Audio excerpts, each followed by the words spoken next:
Grape.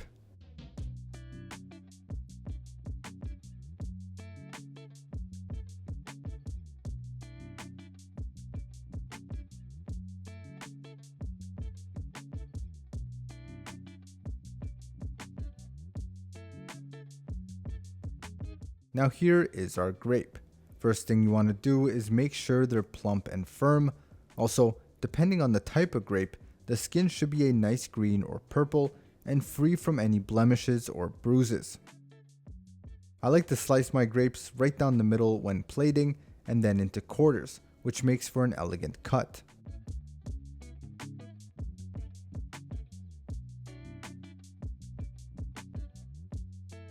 Another method is to slice into rounds like so, which also makes for a great presentation.